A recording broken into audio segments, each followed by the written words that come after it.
اے خدا اے مالک ارض و سما، کس سے مانگے اب مدد تیرے سوا، اے بے کسوں کے والی دے دے ہمیں سہارا، اے بے کسوں کے والی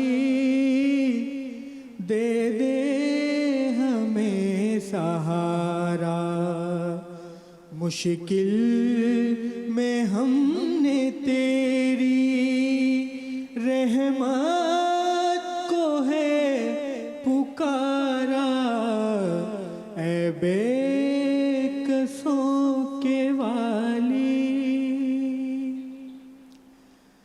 حاجت رواں بھی تو ہے، مشکل کشا بھی تو ہے، حاجت رواں بھی تو ہے،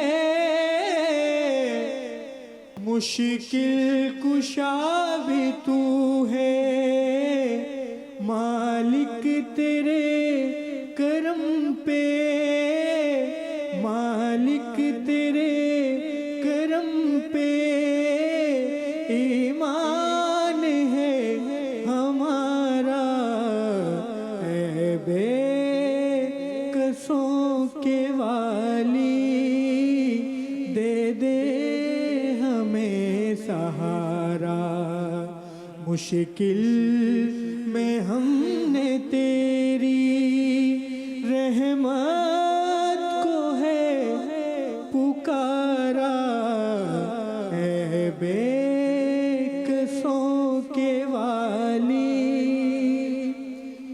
عزت ہماری اب تو بس تیرے ہاتھ میں ہے، عزت ہماری اب تو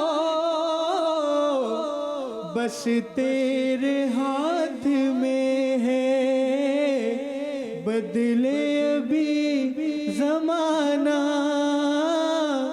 بدلے ابھی زمانہ، گر تیرا ہو اشارہ، اے بے کسوں کے والی دے دے ہمیں سہارا، مشکل میں ہم نے تیری، مشکل میں ہم نے تیری رحمت کو ہے پکارا، اے بے کسوں کے والی دے دے ہمیں سہارا۔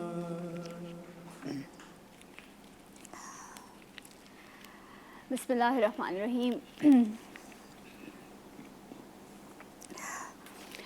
تمام تعریفیں حمد و ثنا سب مدحتیں اس بزرگ و برتر کے نام، جس کے قبضہ قدرت میں تمام جہانوں کے نظام۔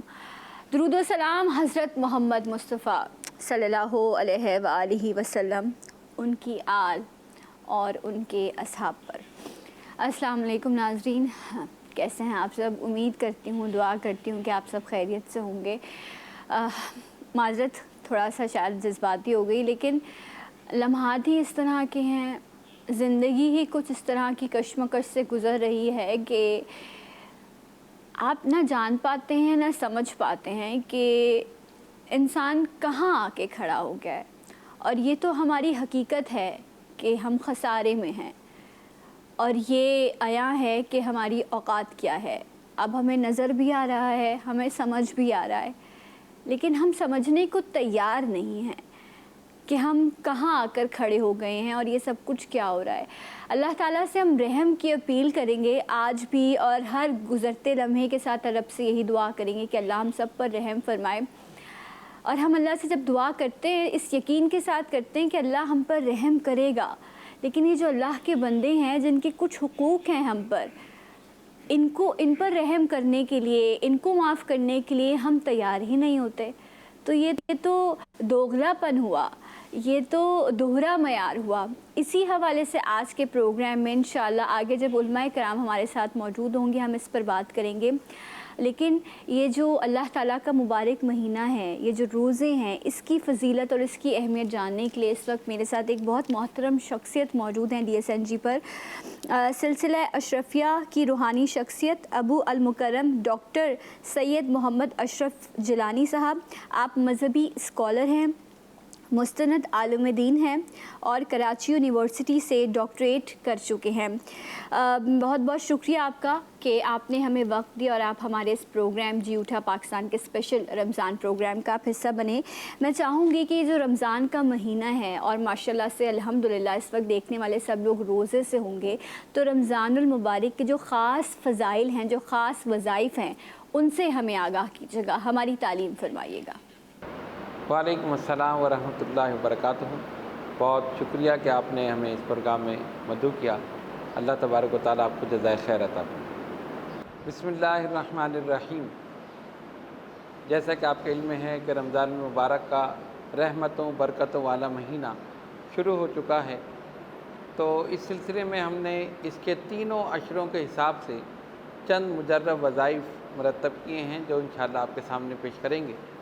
سب سے پہلا عشرہ جو تقریباً اب اختتام پر ہی ہے، پہلے عشرے میں یہ ہے کہ ایک نہایت مجرب وظیفہ ہے جو حدیث شریف میں بھی ہے۔ نبی پاک علیہ الصلاۃ والسلام نے فرمایا، کلمتان خفیفتان علی اللسان و ثقیلتان فی المیزان و حبیبتان الی الرحمن۔ دو کلمے ایسے ہیں جو زبان پہ بہت ہلکے ہیں لیکن میزان میں بہت بھاری ہیں اور رحمان کے نزدیک یہ بہت زیادہ پسندیدہ ہیں۔ سبحان اللہ و بحمدہ سبحان اللہ العظیم۔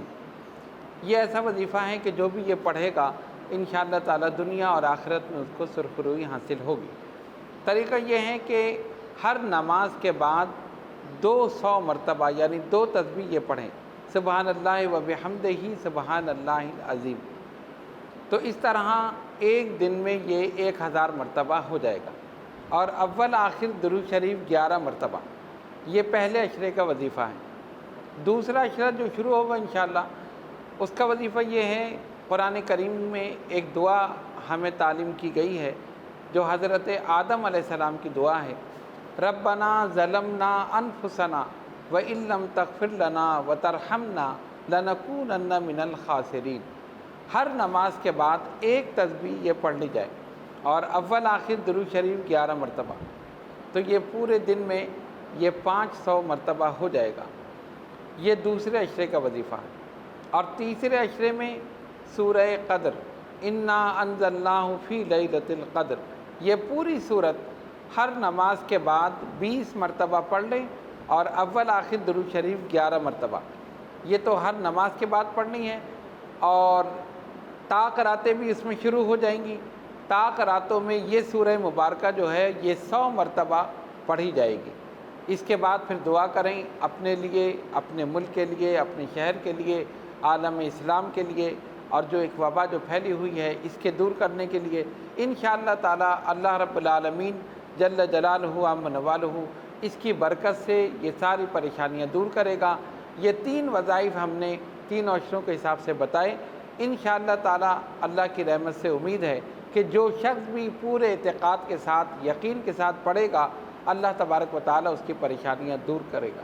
اللہ رب العالمین ہم سب کو عمل کی توفیق عطا فرمائے اور اس ماہ مبارک کے فیوز و برکات سے مستفید ہونے کی توفیق عطا فرمائے۔ وما علینا الا البلاغ۔ بہت بہت شکریہ علامہ صاحب، آپ ہمارے ساتھ موجود تھے، آپ نے ہمارے علم میں اضافہ فرمایا، اللہ آپ کو جزائے خیر دے۔ بہت بہت شکریہ۔ یہاں وقت ہوا ایک چھوٹی سی بریک کا، بریک لیں گے، بریک کے بعد آپ کو پھر جوائن کریں گے جی اٹھا پاکستان میں۔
بندے کو کام تیرا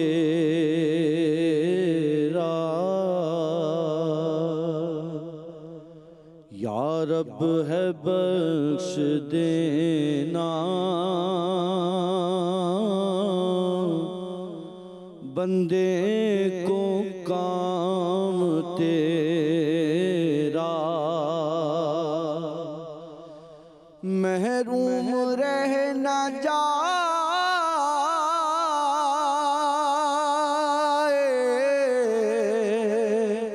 محروم رہ نہ جائے،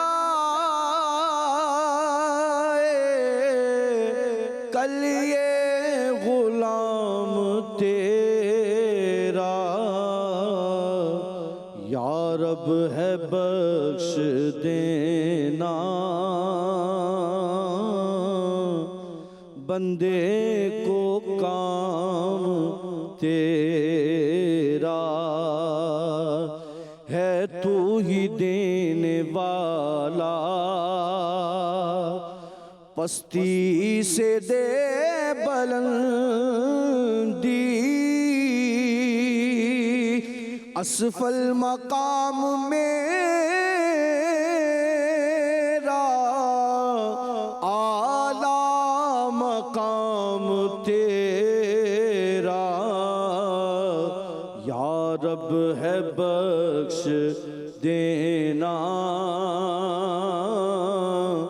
بندے کو کام تیرا ہے، تو ہی دینے والا،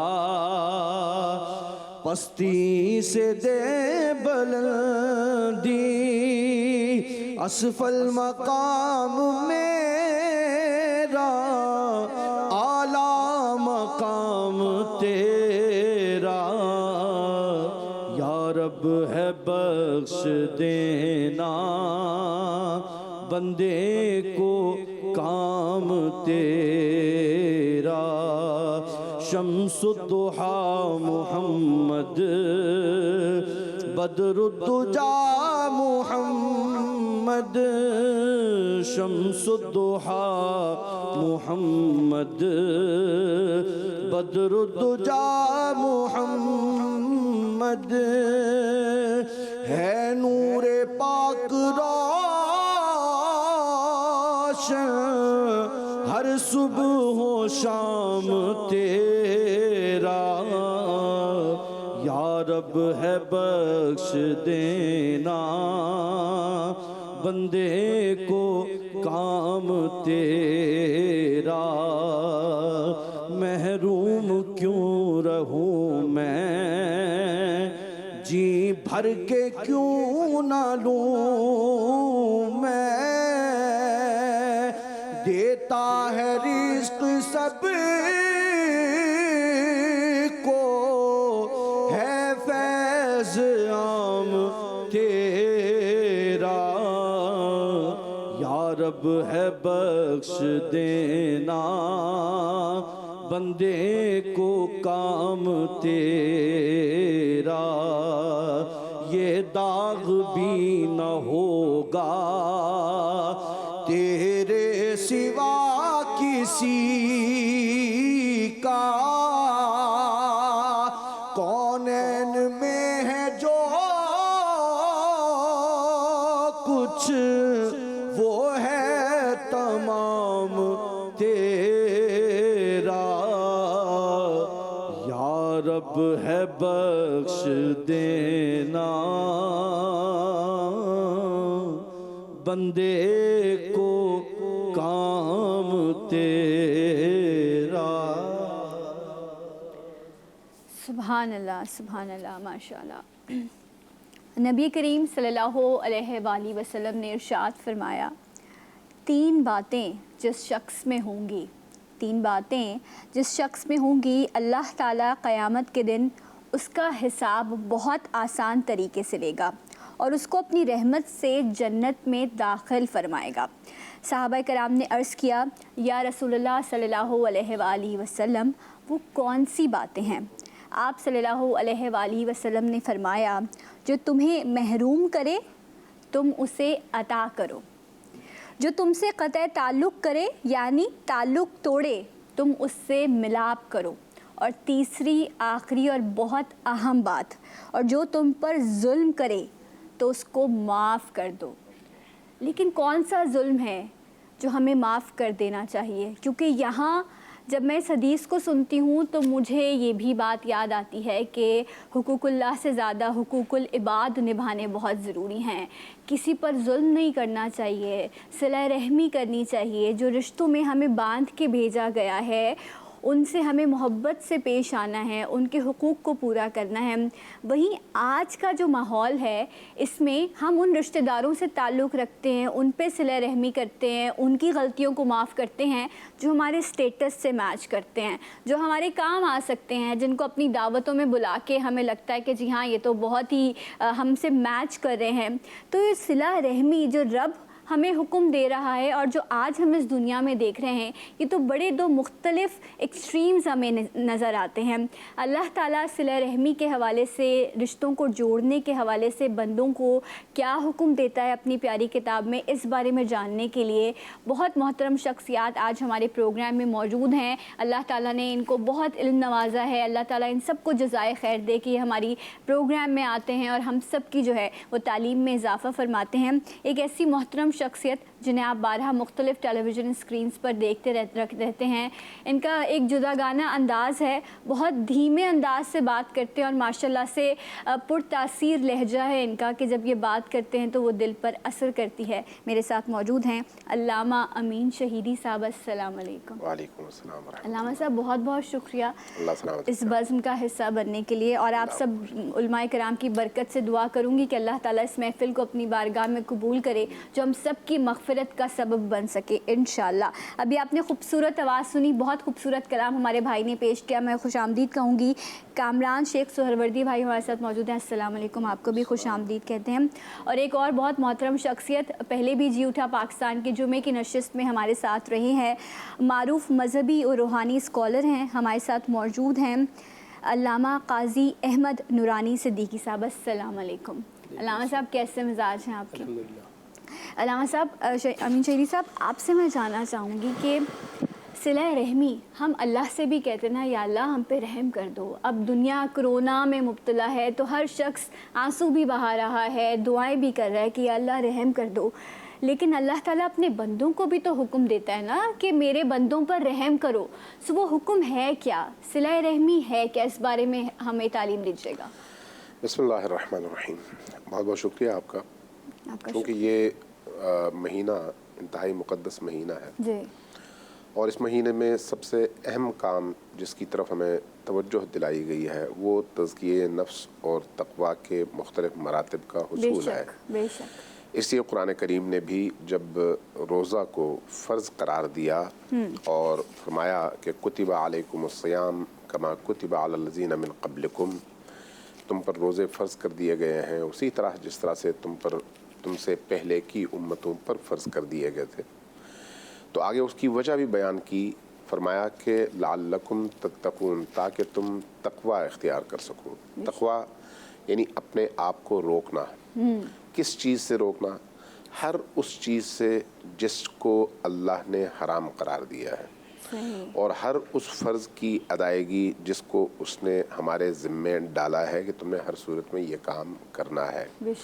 تو اب جب آپ اس کی فہرست بنائیں کہ کون کون سے کام ایسے ہیں جس سے اللہ نے ہمیں منع کیا ہے اور کون کون سے کام ایسے ہیں جن کی ادائیگی کا ہمیں پابند کر دیا گیا ہے، تو ان میں سے ایک کام، ایک فریضہ صلہ رحم ہے. صلہ رحم رحم کرنے کے معنی میں نہیں ہے، بلکہ یہ کسی اور معنی میں ہے.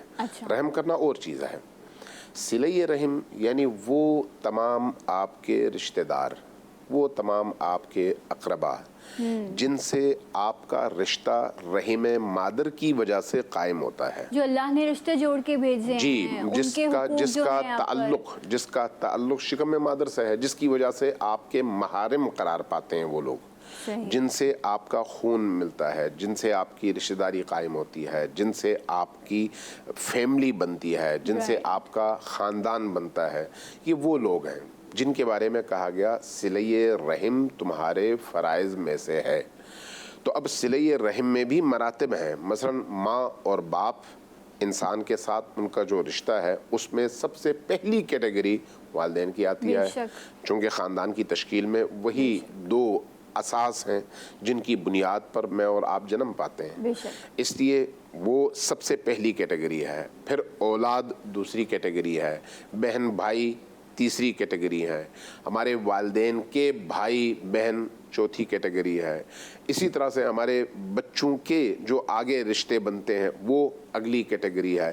اس طرح سے آپ کیٹیگریز میں تقسیم کرتے چلے جائیں تو مختلف کیٹیگریز بنتی ہیں جن کا ہم سے رحم مادر کا ایک تعلق بنتا ہے، اور اس تعلق کی بنیاد پر ہمیں کہا گیا ہے کہ ان رشتوں کا احترام بھی کرو اور ان کے حقوق ادا بھی کرو۔ اب ان رشتوں میں سب سے جو قریب ترین رشتہ ہے وہ والدین کا ہے۔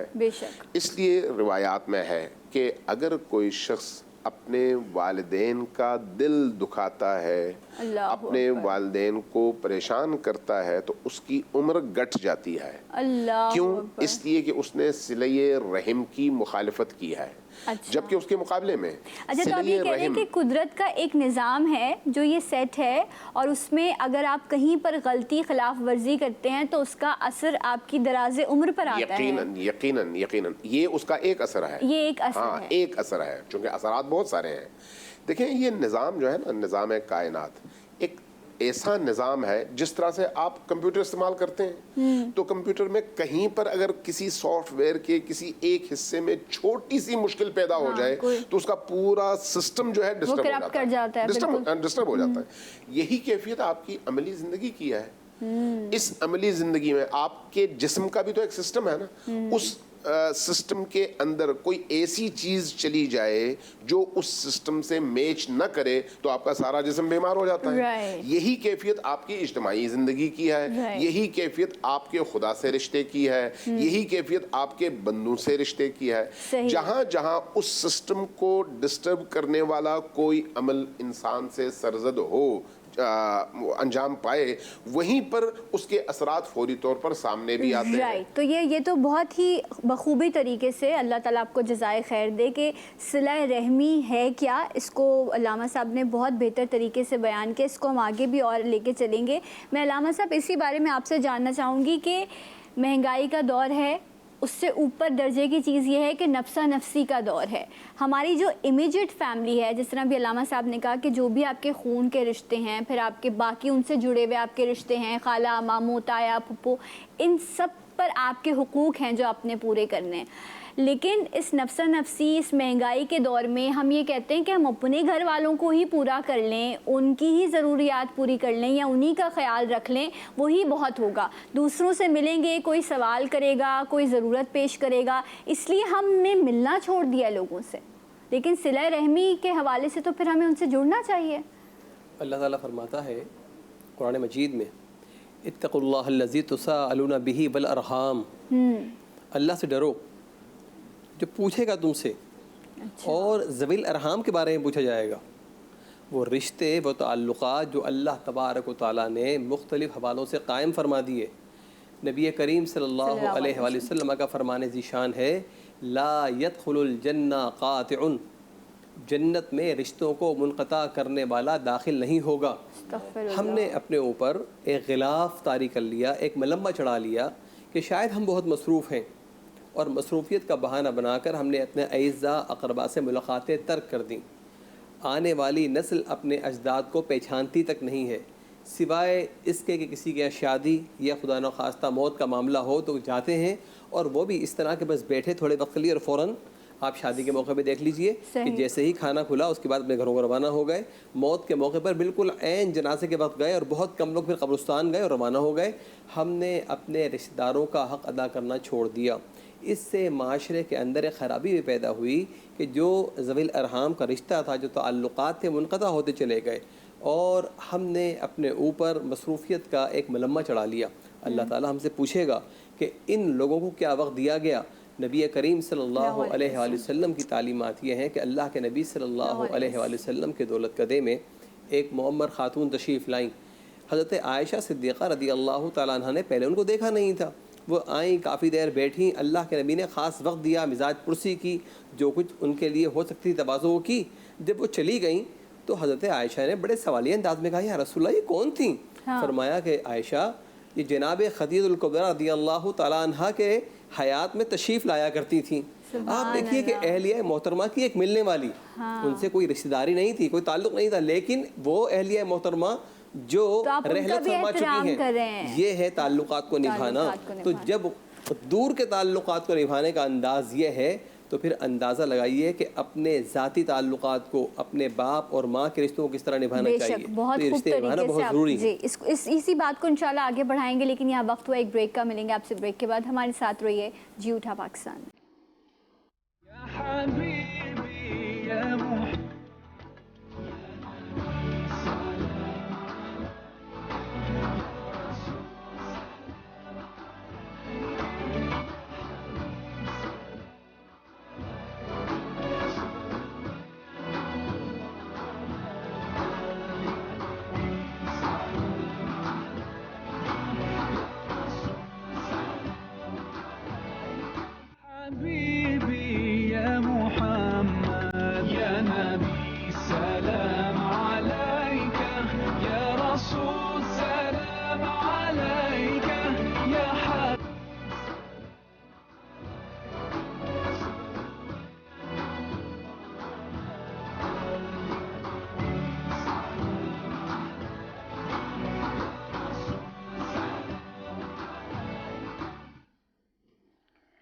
جی ناظرین, ایک بار پھر سے آپ سب کو پروگرام میں خوش آمدید کہتے ہیں, اور رمضان کے حوالے سے اسپیشل پروگرامز جی اٹھا پاکستان میں ہم آپ کے لیے پیش کر رہے ہیں. اور یہی کہتی ہوں ہمیشہ کہ اللہ تعالیٰ جو ہے وہ ہم سب پر رحم کرے, اور ان علماء کرام کی برکت سے جو ہے وہ ہمیں بھی بہتر عمل کرنے کی توفیق دے. آج بھی محترم شخصیات میرے ساتھ موجود ہیں. علامہ امین شہیدی صاحب ہیں, علامہ قاضی احمد نورانی صاحب ہیں, اور اس وقت ایک اور بہت محترم شخصیت نے ہمیں جوائن کیا ہے جنہیں آپ مختلف پروگرامز میں دیکھتے رہتے ہیں. بہت خوب اور شائستہ گفتگو فرماتے ہیں.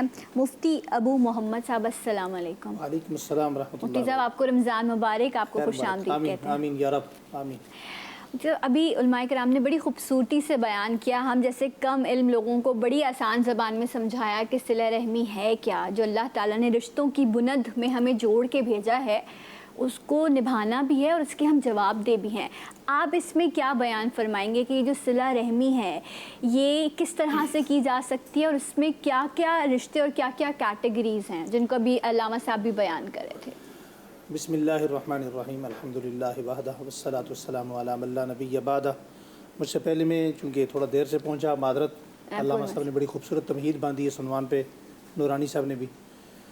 تو جو عنوان آپ نے چھیڑا یہ اس وقت کی اور جو موجودہ حالات ہیں ہماری قوم کے لیے, اس کی بڑی اہم ضرورت ہے. جی دراصل میں گزارش یہ ہے کہ ہمارے ہاں چند چیزوں کا نام ہر کسی نے, یہ نہیں میں کسی ایک بندے کی یا ایک فرد کی بات کر رہا ہوں, ہر شخص کے اندر یہ عنصر موجود ہے کہ ہم میں سے ہر شخص نے کچھ چیزوں کا نام دین رکھا ہے. جیسا کہ کسی نے نمازیں بہت اچھی پڑھی ہیں تو اس نے اسے دین سمجھ لیا, باقی بہت سارے معاملات دین کے چھوڑ دیے. کسی نے بہت اچھے روزے رکھے تو اس نے باقی معاملات کو دین نہیں سمجھا, صرف اس نے سمجھا بس یہی روزے. کسی نے بہت اچھی تبلیغ کی تو اس نے سمجھا بس یہ تبلیغ ہی دین کا کام ہے. دراصل میں امام بخاری رحمۃ اللہ علیہ سے کسی نے پوچھا کہ دین کیا چیز ہے, تو آپ نے فرمایا 5 چیزوں کا نام دین ہے. عقائد, عبادات, معاملات, معاشرت, اخلاق. اور امام اعظم امام ابو حنیفہ رحمۃ اللہ نے بڑی خوبصورت بات فرمائی, فرمایا عبادت ایک حصہ دین ہے. اچھا, عبادت ایک حصہ دین ہے, اور 3 حصہ دین معاشرت ہے. اوکے. آج جتنی ہمارے اندر بیماریاں موجود ہیں, جو ہم اپنے تعلقات نبھاتے ہیں وہ کس طرح جتنی بیماریاں آج ہمارے اندر موجود ہیں وہ معاشرتی اعتبار سے ہیں. اب ہماری نماز مسجد کے اندر ممکن ہے بہت اچھی ہوگی, بڑے خشوع و خضوع سے ہم نوافل ادا کر رہے ہوں گے, فرائض ادا کر رہے ہوں گے, تلاوت کر رہے ہوں گے, لیکن کیا آپ نے روڈ پہ دیکھا کہ میرے پاس اگر بڑی گاڑی ہے تو میں موٹر سائیکل والے کو برداشت کرتا ہوں؟ کبھی نہیں. میں اپنے سے اونچے بندے کو تو بہت اچھے انداز سے ملنا چاہتا ہوں, لیکن کیا میرے ملنے کا وہی انداز کسی غریب کے ساتھ بھی ہے یا اپنے ملازم کے ساتھ بھی ہے؟ یہ وہ چیز ہے صلہ رحمی. آج زندگی, ابھی علامہ امین شہیدی صاحب بات کر رہے تھے تو مجھے ایک بات یاد آئی. یہ دیکھیں ہم کبھی کبھی کھانا کھانے جاتے ہیں نا, یا کسی جگہ سے کھانا لیتے ہیں تو ڈسپوزبل برتن ہوتے ہیں. ہماری طبیعتیں ڈسپوزبل ہو چکی ہیں. ہمارا مزاج ڈسپوزبل ہو چکا ہے، اور وہ جس طرح ڈسپوزبل چیزیں ہوتی ہیں وقتی ہوتی ہیں، پھر انہیں ردی کی ٹوکری کی نظر کر دیا جاتا ہے، تو اسی طرح ہمارے اخلاق اور معاملات بھی جو ہیں وہ ڈسپوزبل ہو چکے ہیں. رشتہ داروں سے ملنا ڈسپوزبل ہو چکا ہے، بس وقتی طور پہ ملے، وقتی طور پہ وہ جو مسکراہٹ ہے وہ ظاہری مسکراہٹ ہے، وہ اندر سے نہیں ہے، اس کا درد نہیں ہے. رائٹ. حضرت عبداللہ ابن عمر رضی اللہ تعالیٰ عنہ آخری عمر میں نابینا ہو گئے. اچھا. تو اپنے خادم سے کہا کرتے تھے مجھے پورے بازار کا چکر لگواؤ. اوکے. ایسا کیوں؟ پوچھا ایسا کیوں کرنا ہے آپ نے؟ روزانہ جاتے اور واپس آ جاتے. تو خادم نے کہا آپ پورے بازار میں جاتے ہیں، کچھ لیتے بھی نہیں، کسی سے زیادہ ملتے بھی نہیں، واپس آ جاتے ہیں. فرمایا تم نے کیا نہیں سنا؟ رسول اللہ صلی اللہ علیہ وسلم اس منبر پر کھڑے ہو کر فرمایا کرتے تھے کہ سلام کرنے میں پہل کرو. سبحان اللہ. صلہ رحمی کی اصل محبت اللہ پاک اس شخص کے دل میں ڈالیں گے جو سلام کرنے میں پہل کرے گا. سبحان اللہ. تو ہمارے جو بڑے تھے وہ اس کا اہتمام کیا کرتے تھے. اچھا، لیکن پھر آپ نے سلام کا ذکر کیا تو میں یہاں پر ہی ایک بات پوچھتی چلوں تاکہ میری اور آپ سب کی جو ہے وہ تعلیم ہو سکے علامہ صاحب سے، کہ ہمارے یہاں یہ ہے کہ کوئی شخص داخل ہوتا ہے کمرے میں، کہا تو یہ جاتا ہے نا کہ جب آپ داخل ہو رہے ہیں تو آپ بآواز بلند سلام کریں تاکہ سب ایک ساتھ جواب دے سکیں. لیکن یہ بھی ہے کہ نہیں جی میں بڑا ہوں وہ چھوٹا ہے، وہ آیا ہے وہ سلام کرے گا. اچھا، وہ جو آیا ہے وہ آخر میرے مقابلے کا ہے، مجھے کھڑے ہو کے اس سے بغل گیر ہونا ہے، اس سے ملنا ہے، نہیں. اتنی کیلکولیشن اس ننھے سے دماغ میں جو آج کرونا سے نہیں لڑ پا رہا ہے، وہ اتنی کیلکولیشن کر رہا ہوتا ہے کہ یہ کون ہے، یہ آیا ہے، اس کو میں کیسے وارم ویلکم کروں.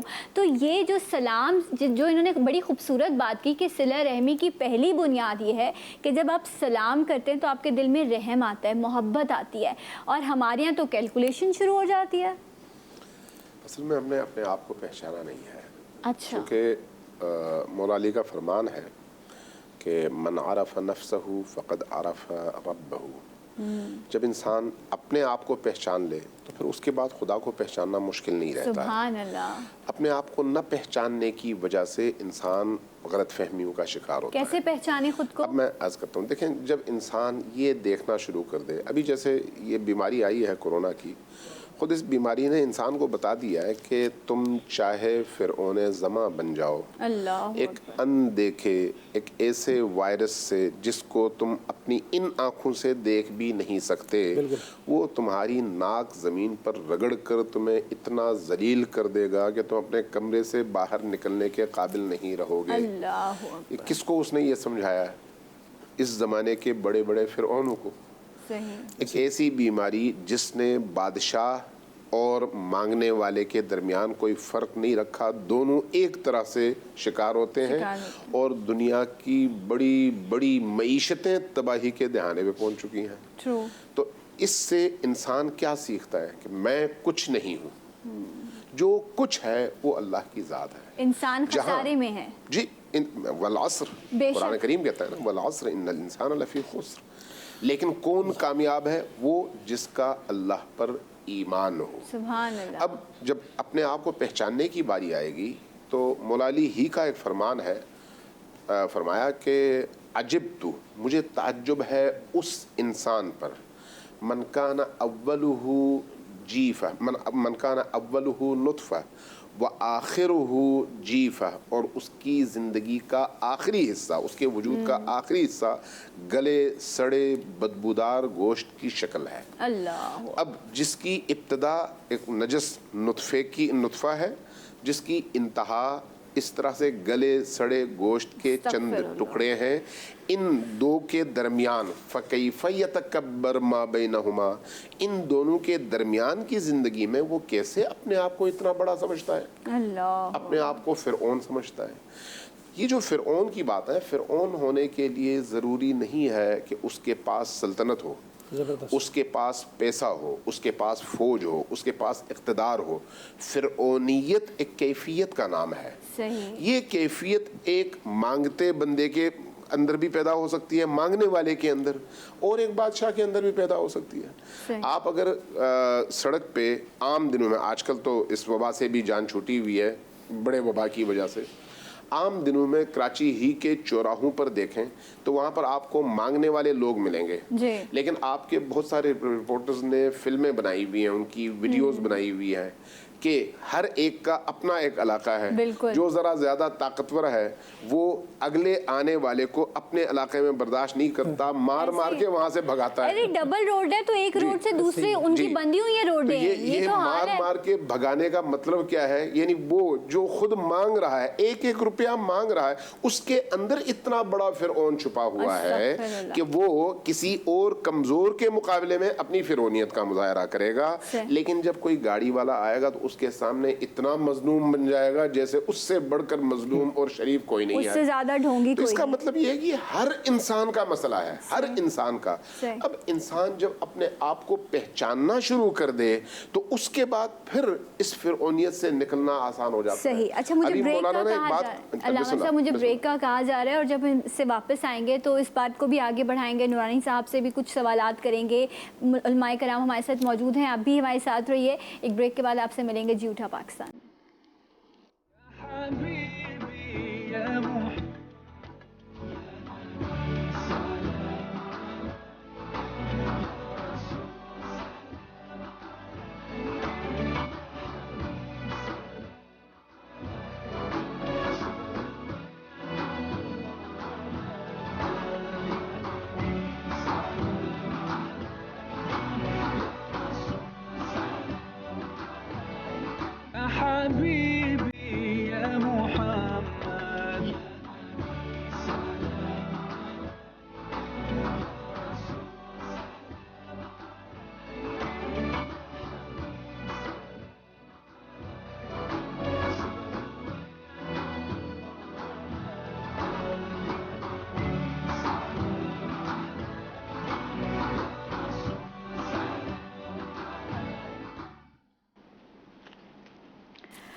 جی ناظرین, ایک بار پھر سے آپ سب کو خوش آمدید کہتے ہیں. رمضان کے حوالے سے خصوصی پروگرام جی اٹھا پاکستان کے آپ لوگ دیکھ رہے ہیں. اچھا, میں نے اکثر جو ہے اس طرح کے جملے سنے, آپ لوگوں نے بھی سنے ہوں گے, کہ ہم یہ کہتے ہیں کہ یہ جو سب ہوا یا خراب ہو گیا یا نہیں ہو سکا, یہ میرے نصیب میں لکھا تھا, یہ سب ہونا تھا. مطلب اپنے لیے ہمارے پاس بے شمار ایکسکیوزز موجود ہوتے ہیں, لیکن دوسرے کو جج کرنے کے لیے ہم ہر وقت تیار رہتے ہیں. اگر سب کچھ لکھ دیا گیا ہے تو پھر یہ سزا اور جزا کیوں ہے؟ اس کا مطلب ہے کہ اللہ تعالیٰ نے یقیناً ایک حصہ مقرر کر دیا گیا, لکھ دیا گیا ہے. میں اگر کہیں غلطی کر رہی ہوں گی تو علماء کرام میری رہنمائی فرمائیں گے, لیکن اللہ نے آپ کو عقل دی, آپ کو شعور دیا اور آپ کو سمجھایا کہ یہ میری کتاب ہے, الحمدللہ مکمل ضابطہ حیات ہے, اسے پڑھو, جانو, سمجھو اور پھر اپنی زندگی پر اس کو عمل کرو, تبھی تو یہ سزا اور جزا کا کانسیپٹ. علامہ صاحب, میں آپ سے یہی جاننا چاہوں گی, جب صلہ رحمی سے بات شروع ہوئی, سلام پر آئی, رشتہ داری پر آئی, وہیں پر یہ بھی سمجھائیے, کیونکہ ہمیں اٹریکشن ہوتی ہے, اچھا میں یہ کروں گا تو مجھے یہ بونس ملے گا, یہ فائدہ ملے گا, یہ کروں گا تو کیمرہ لگا ہوا ہے, باس دیکھ لے گا تو مجھے ٹرمینیٹ کر دے گا, نکال دے گا. اس کیمرے کا ڈر ہے ہمیں, لیکن وہ ایک کیمرہ جو مسلسل ہمیں دیکھ رہا ہے ہمارے گوشہ تنہائی میں بھی, اس کا ڈر نہیں ہے ہمیں. یہ جو سزا اور جزا کا کانسیپٹ ہے, چاہے وہ صلہ رحمی میں ہو, چاہے وہ روزے کی حالت میں ہو, زندگی گزارنے میں ہو, اس کو بیان کیجیے. اسلام دین فطرت ہے, بے شک, اور فطرت کے تمام تقاضوں کو پورا کرتا ہے. آپ نے اپنے معاشرے میں دیکھا ہوگا, کسی محلے میں کسی مقام پر کوئی فساد ہو جائے, کوئی جھگڑا ہو جائے, اور ہم ویڈیو بناتے ہیں اور پولیس چلی آئے, تو پولیس کو دیکھ کر چند افراد تو وہاں سے ہٹ جائیں گے, باقی وہاں کھڑے ہوں گے, تکرار کریں گے. لیکن 2 اور 3 موبائلیں پولیس کی گزر جائیں, اثر نہ پڑے, اور ایک موبائل رینجرز کی آ جائے تو کیا کیفیت ہوگی؟ سب سناٹا ہو جائے گا. اس لیے کہ شہریوں کو اس بات کا اندازہ ہے کہ ہو سکتا ہے کہ پولیس اسٹیشن سے کوئی نرمی کی صورتحال پیدا ہو جائے, لیکن اگر رینجرز کے ہاتھ لگ گئے تو پھر بڑے سخت معاملات سے گزرنا پڑے گا. فطرت انسانی کیا ہے, جب اس کے سامنے کسی سزا کا تصور ہو تو نہ صرف جرم سے بچتا ہے بلکہ جرم کے قریب جانے سے بچتا ہے, امکان جرم سے بھی بچتا ہے انسان. کیا بات. تو سلام رینجرز کر لینا آپ کی اس بات پہ. بالکل کریں. پاکستان رینجرز, سندھ رینجرز کو اسی طرح سلام. میں نے ایک مثال آپ کے سامنے پیش کی. اسی طرح جب تک ہماری زندگی میں جزا اور سزا کا تصور نہیں ہوگا, آپ کو اچھے کام کی طرف بڑھنے کی کوئی مہمیز نہ ملے گی, تو آپ کس طرح بڑھیں گے؟ اسی لیے ہر جگہ سزا اور جزا کا تصور موجود ہے کہ اچھے کام کرو گے تو یہ صلہ ملے گا, برے کام کرو گے تو برا انجام ہوگا. اب صلہ رحمی کا بھی ایک صلہ ہے, وہ کہ کیا؟ جوں جوں آپ اپنے اعزاء اور اقربا کو قریب تر کرتے جائیں گے، جوں جوں آپ اللہ کے بندوں کے حقوق ادا کریں گے، اللہ تبارک و تعالیٰ آپ پر کرم فرمائے گا۔ سبحان نبی اللہ کریم صلی اللہ علیہ وآلہ وسلم کا بڑا پیارا، یوں تو ہر فرمان بہت پیارا ہے، لیکن اس حوالے سے بڑا پیارا فرمان ذیشان ہے، تخلقوا بے اخلاق اللہ، اپنے اخلاق کو اللہ کے اخلاق میں ڈالو۔ سبحان اب اللہ کے اخلاق کیا ہیں؟ اللہ رب العزت اس بندے کو بھی مہلت زندگی دیتا ہے جو اس کے وجود کا انکار کرتا ہے۔ اللہ تعالیٰ اس بندے کو بھی رزق دیتا ہے جو اس کی نافرمانی میں اپنی انتہا کو پہنچ جاتا ہے۔ فرمایا کہ جب تمہارے پاس کوئی مقام آئے، مرتبہ آئے، کسی مقام پر ہو تو تم اللہ کے اخلاق کو دیکھو۔ تم کیوں سوچتے ہو کہ میری تسکین کے لیے ہونا چاہیے؟ تم سوچو کہ اپنے اندر عاجزی پیدا کرو۔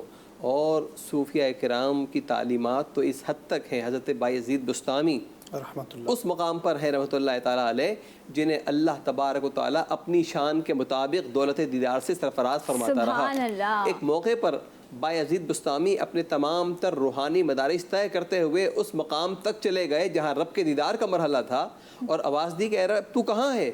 رب کریم نے فرمایا تم اتنی بلندی پر کیوں آ گئے؟ میں تو انہی بندوں کے درمیان ہوں جہاں سے تم آ رہے ہو۔ سبحان اللہ۔ یہاں میں ایک آگے بڑھوں گی مفتی صاحب کی طرف، ایک مجھے چھوٹا سا واقعہ یاد آیا جب نبی کریم صلی اللہ علیہ وسلم کا ذکر ہوا یہاں پہ کہ آپ جس راستے سے گزرا کرتے تھے وہاں وہ عورت آپ پر کچرا پھینکا کرتی تھی، بڑا ہی پرانا، اور ہم نے ہمیشہ یہ واقعہ سنا، اور جس دن اس نے یہ گستاخی نہ کی تو آپ اس کے گھر تشریف لے گئے، آپ کو پتہ چلا کہ وہ بیمار ہے اور آپ نے جا کر اس کی جو ہے وہ بیمار پرسی کی، اس کی طبیعت پوچھی۔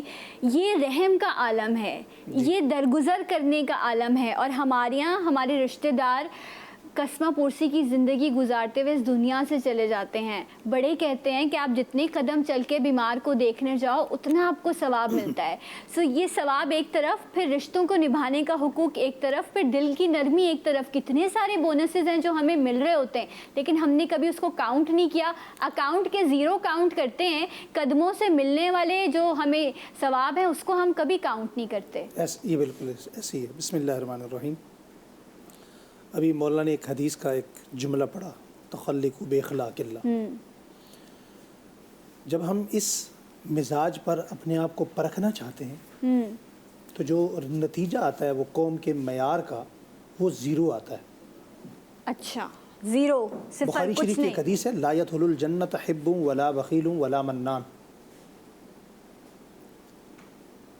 نبی کریم صلی اللہ علیہ وسلم کو اس بات کا علم تھا کہ لوگ ایسا کریں گے۔ آج ہمارے ہاں نیکی کا معیار، یہ جو صلہ رحمی کی آپ بات کر رہی ہے، میں اس سے تھوڑا سا دو قدم آگے بڑھ کر بات کر رہا ہوں کہ نیکی کا معیار یہ ہو چکا ہے کہ اگر کوئی نیکی کرتا بھی ہے تو اس نیکی کا پس منظر جو ہے وہ اخلاص، للہیت، یا اللہ کا ڈر یا خوف، یا قیامت میں اس کا اجر یا اللہ تعالیٰ سے اجر لینے کا جو معنی ہے وہ بہت کم ہے۔ کسی نہ کسی احسان کا پرایا دنیا میں ہوتا ہے۔ اسی لیے نبی کریم صلی اللہ علیہ وسلم نے اس وقت 1400 سال پہلے ڈرانے کی کوشش فرمائی، بلکہ ڈرایا۔ آپ نے فرمایا کہ اگر تم ایسا کرو گے، کسی کے ساتھ کوئی احسان کرو گے، نیکی کرو گے، صلہ رحمی کرنے کے بعد اسے احسان جتلاؤ گے، تو فرمایا یہ یاد رکھو کہ ایسا بندہ جنت میں داخل نہیں ہوگا۔ اللہ اکبر۔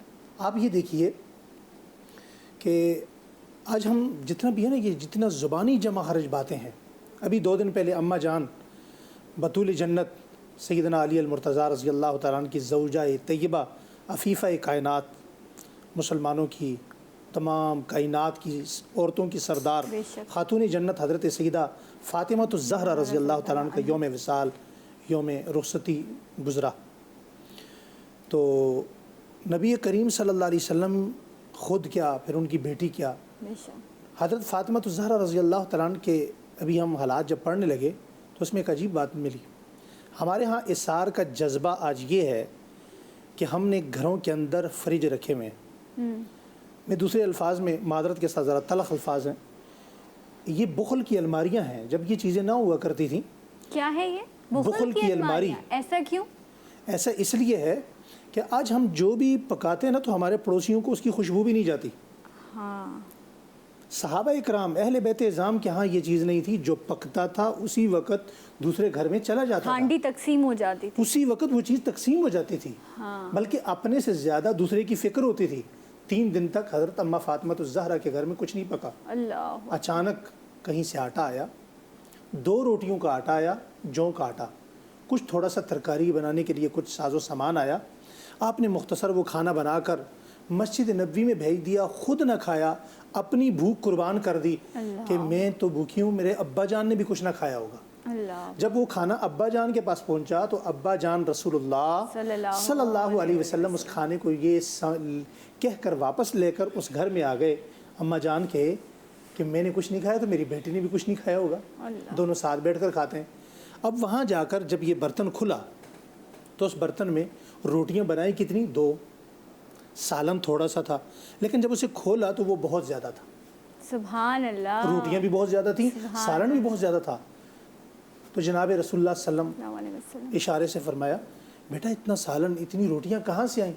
فرمایا ابا جان وہ تو میں نے 2 روٹیاں بھیجی تھیں، تھوڑا سا سالن بھیجا تھا، یہ مجھے بھی نہیں پتا کہاں سے آئیں، آسمان سے جبرائیل اترے۔ سبحان اللہ۔ فرمایا میرے رسول صلی اللہ علیہ وسلم یہ جو آپ کی بیٹی کا احسار کا جذبہ ہے کہ اپنی بھوک برداشت کر لی کہ میں بھوکی ہوں تو کوئی بات نہیں، میرا ابا بھوکا نہ رہے، آپ اپنی امت کو بھی یہی بتائیے گا کہ جب تک یہ درس فاطمہ الزہرا کا اس امت میں چلتا رہے گا اللہ تعالیٰ کسی گھر میں تنگ دستی نہیں آنے دیں گے۔ بے شک، مگر آج کورونا کے ان حالات میں آپ نے دیکھا ہم تجوریاں بھرنے کے باوجود بھی ہم اسی طرح بیٹھے ہیں، ہمیں کوئی فکر نہیں ہے کہ باہر جو لوگ ہیں ان کا کیا بنے گا۔ موت سامنے کھڑی ہے، موت کو اتنے قریب سے ہم نے دیکھ لیا ہے۔ کچھ ممالک میں بار بار ذکر کرتی ہوں کہ منتظر ہیں لوگ کہ جی زمین مل جائے دفنانے کے لیے، 5-5 6-6 دن تک ایک مسلمان کی لاش رکھی ہوئی ہے، اس کو مٹی نہیں مل رہی ہے۔ علامہ صاحب اس وقت ہمارا یہ حال ہے، ابھی بھی نہیں ہم ڈرتے، ابھی بھی ہم خوف زدہ نہیں ہیں۔ یہ تو کہتے ہیں نا موت کا ڈر ہوگا انسان کے دل میں تو شاید وہ خوف زدہ ہو جائے، یہ پتہ نہیں انسان، وہی والی آپ کی بات کہ ہر انسان اپنے آپ میں فرعون بنا ہے، اور اس رمضان کے مہینے میں جہاں شیاطین بھی جکڑے ہوئے ہیں پھر بھی سب کچھ ویسا ہی ہے۔ شیاطین کے جکڑنے سے بھی اللہ معاف کرے ہماری طبیعتوں میں رتی برابر بھی فرق نہیں آیا، ہم خود ایسے ہو گئے۔ دیکھیے اس حوالے سے میرا خیال ہے باتیں تو بہت ہیں، میں اختصار سے کام لیتے ہوئے جو بات عرض کرنا چاہوں گا وہ یہ ہے کہ زندگی کے تمام شعبوں میں سب سے مقدس شعبہ دین ہے، ایسا ہی ہے بے شک، اور دین کے شعبے میں بھی شعبہ دبازی بہت زیادہ ہے۔ اچھا اب آپ باقی شعبوں میں کیا ان سے گلہ کریں گے؟ صحیح، جب خود دین کے شعبے میں بھی اس طرح سے ہو جہاں پر نور کا چشمہ پھوٹتا ہے، لوگوں کو ہدایت ملتی ہے، اگر وہیں پر جو لوگ، اب دیکھ لیں نبی کریم صلی اللہ علیہ وسلم کی جو سیرت اور آپ کے فرامین ہیں نا وہ صرف رٹنے کے لیے نہیں ہے، اس میں اندر غوطور ہونے کے لیے، موتیاں نکالنے کے لیے ہے۔ نبی کریم صلی اللہ علیہ وسلم نے کسی شخص کی نیکیوں اور اچھائیوں کا معیار اس کی نماز کو کبھی بھی قرار نہیں دیا، بالکل اس کے روزے کو کبھی بھی قرار نہیں دیا، کہا کہ اس کا حسن سلوک دیکھو، اس کے ساتھ سفر کرو، اس کا لوگوں کے ساتھ معاملہ دیکھو، ٹھیک ہے، اگر اس کا لوگوں کے ساتھ معاملہ لین دین صاف ہے، اگر اس کا حسن سلوک اچھا ہے تو سمجھو کہ یہ اچھا ہے، لیکن اس کی اگر صبح سے شام تک اور شام سے صبح تک سجدے طولانی ہیں تو وہ سجدے اس کو انسان نہیں بناتے۔ تو میں اس لیے دین کی بات کر رہا ہوں۔ اب آپ ذرا قرآن کریم پر غور کیجئے، یہ مہینہ جو ہے ابھی آپ نے اشارہ کیا اور بڑا خوبصورت اشارہ کیا کہ یہ مہینہ جو ہے شیاطین کے باندھے جانے کا مہینہ ہے، احادیث ہیں، تمام علماء نے روایت کی ہے اور درست بھی ہے۔ اچھا ہم سے کہا گیا ہے کہ قرآن پڑھو، ٹھیک، قرآن پڑھنے کا مطلب کیا ہے؟ کیا قرآن پڑھنے کا مطلب عبارت پڑھنا ہے یا قرآن کو اپنے اندر اتار کر خود قرآن کا عملی مجسمہ بننا ہے؟ بے شک۔ حضرت ام المومنین عائشہ سے جب پوچھا گیا کہ رسول اللہ صلی اللہ علیہ وآلہ وسلم کا اخلاق کیسا تھا تو آپ نے جواب فرمایا قرآن تھا۔ سبحان اللہ۔ کیا مطلب ہے؟ قرآن ایک عملی مجسمے کی شکل اگر اختیار کر جائے تو وہ آپ کو انبیاء اور نبی کریم کی شکل میں نظر آئے گا، یعنی قرآن عمل کی کتاب ہے، ٹھیک ہے۔ اب ہمارے ہاں مشکل یہی ہے کہ لوگ بھی پھر اسی طبقے کو دیکھتے ہیں نا، ہم یہ سمجھتے ہیں کہ ہم نے روزہ رکھ لیا، بڑی اچھی اچھی باتیں کر دیں تو اس کے بعد جو ہے دین پھیلنا شروع ہو جائے گا۔ نہیں بھائی، نبی کریم صلی اللہ علیہ وآلہ وسلم نے صرف 23 سالوں میں اس جاہل ترین معاشرے کے دل میں اللہ کا نور بکھیر دیا اور اس تاریک معاشرے کو روشن کر دیا جہاں پر بیٹیوں کا دفنایا جانا سب سے بڑا افتخار تھا. ایک ایسا جاہل معاشرہ. لیکن کیسے ہوا؟ آپ کے اپنے کیریکٹر کی وجہ سے. گفتگو نہیں، گفتگو نہیں. اس لیے قرآن کہتا ہے لِمَ تَقُولُونَ مَا لَا تَفْعَلُونَ، تم وہ بات کیوں کرتے ہو جو خود اس پر عمل نہیں کرتے. تو اب ہماری مشکل یہی ہے کہ ہمارا عدلیہ دیکھیں، وہ عدل کے اس مفہوم سے بالکل بیگانہ ہے.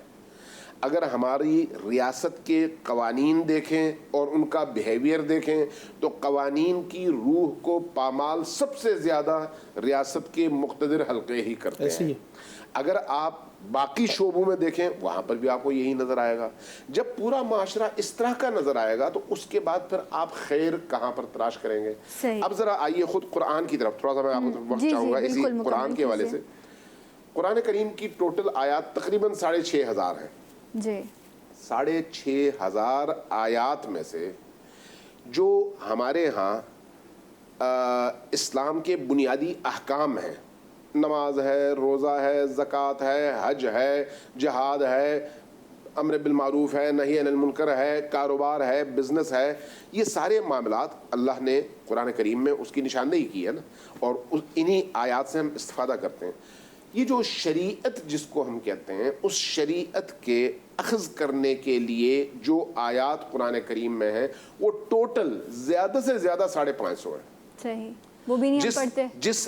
میں جس نقطے کی طرف اشارہ کرنا چاہ رہا ہوں وہ سمجھنے والا نقطہ ہے کہ پوری شریعت جس کو ہم اپنی زندگی کا دار و مدار بنانا چاہتے ہیں اس کا مأخذ وہ 550 آیات ہیں جو قرآن کریم میں ہیں، جس میں حلال ہے، حرام ہے، مکروہ ہے، مستحب ہے، یہ جو احکام خمسہ جس کو ہم کہتے ہیں، اور اسی طرح سے جو ہمارے لوگوں کے ساتھ لین دین اور باقی تمام امور ہیں اور ان میں حقوق ہیں، ان کے قوانین کا بیان یا ان کی اساس اصول وہ 550 آیات ہیں. اس پر پوری شریعت کھڑی ہو جاتی ہے، ہماری فقہ کھڑی ہو جاتی ہے. فقہ جس کو ہم بڑے بڑے مجتہدین اور فقہاء جیسے امام ابو حنیفہ کا نام لیتے ہیں، امام مالک کا نام لیتے ہیں، باقی فقہاء کا نام لیتے ہیں، انہوں نے جو فقہی کتابیں مدون کی ہیں جس میں معاشرے کو چلانے کے لیے شریعت کے قوانین بیان کیے، فتاوی بیان کیے گئے، ان سب کی جو اساس ہے وہ یہ 550 آیات ہیں. اچھا، قرآن کریم میں 6,500 آیات ہیں. اچھا، وہ جو باقی 5,000 آیات ہیں وہ کیا ہیں؟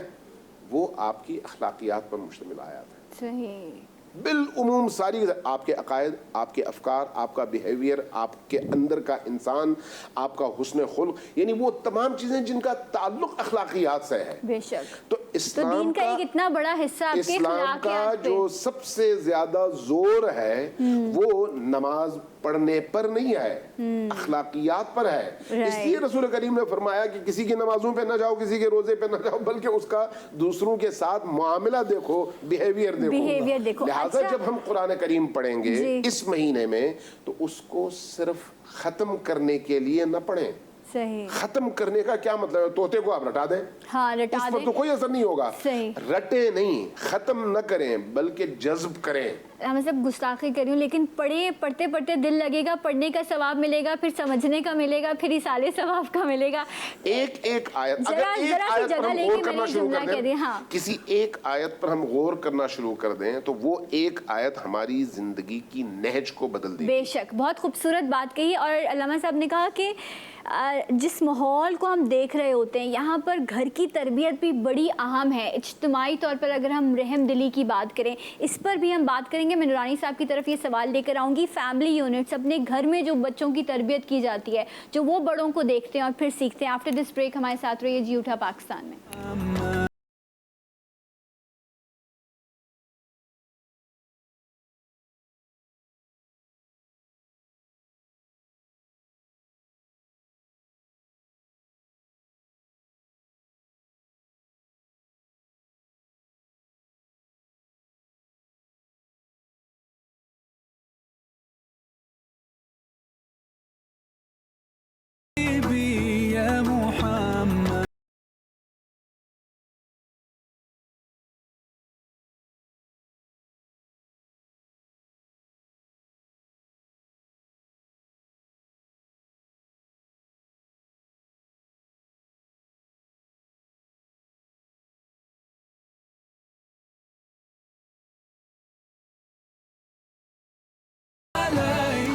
جی ناظرین، ایک بار پھر سے آپ کو پروگرام میں خوش آمدید کہتے ہیں۔ صلہ رحمی کے حوالے سے علماء کرام ہم سب کی جو ہے وہ تعلیم فرما رہے ہیں۔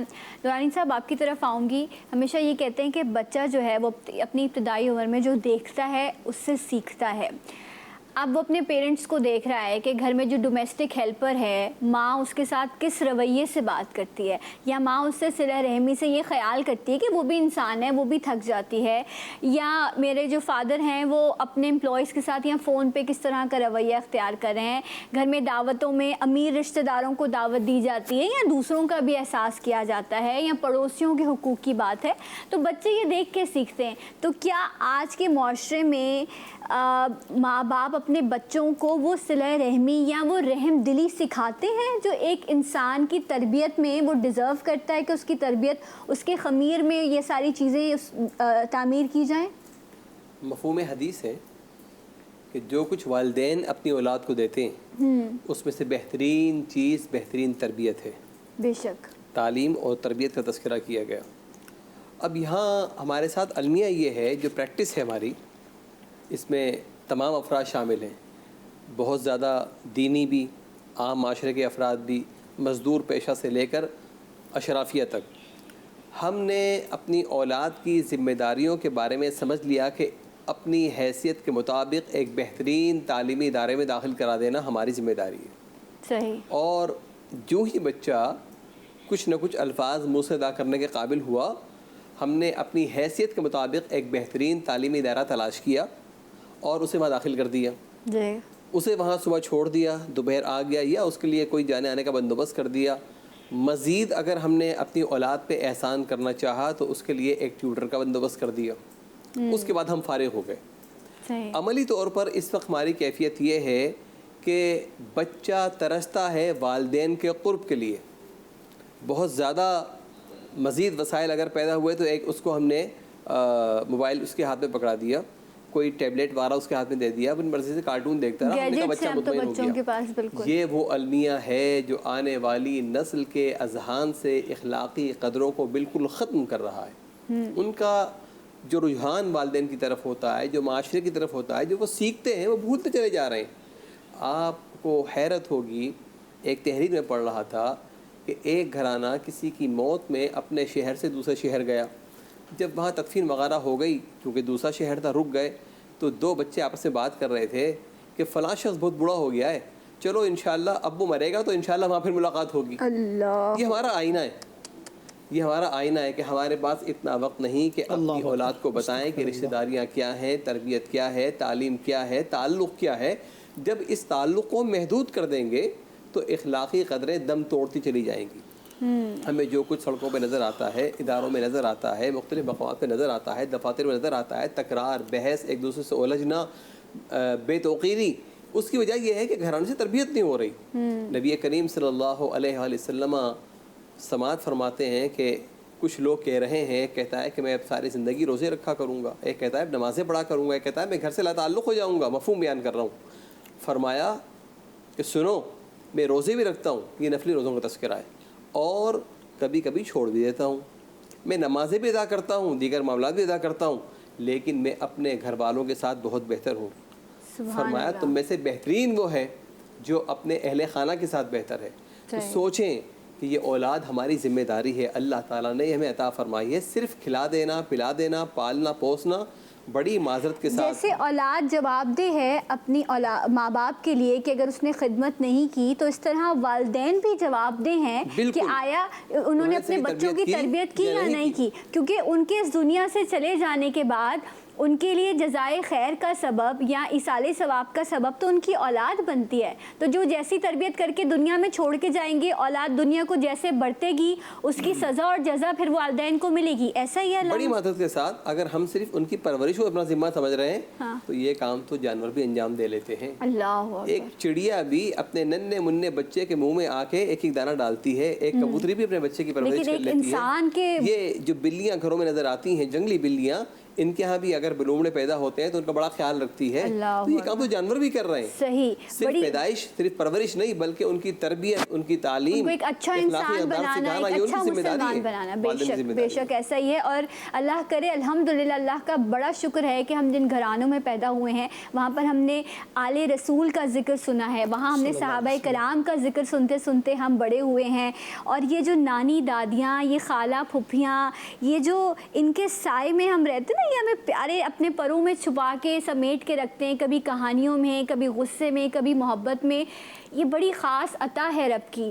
آج میں مفتی صاحب ایک اور طرف اشارہ کروں گی آپ کا کہ آج پیرنٹس تڑپتے ہیں کہ جی بچے جو ہے وہ دوسرے ملکوں میں جا کے کسی کا روزگار لگا ہے, کوئی پڑھائی کے لیے گیا ہے, وہ چلے گئے.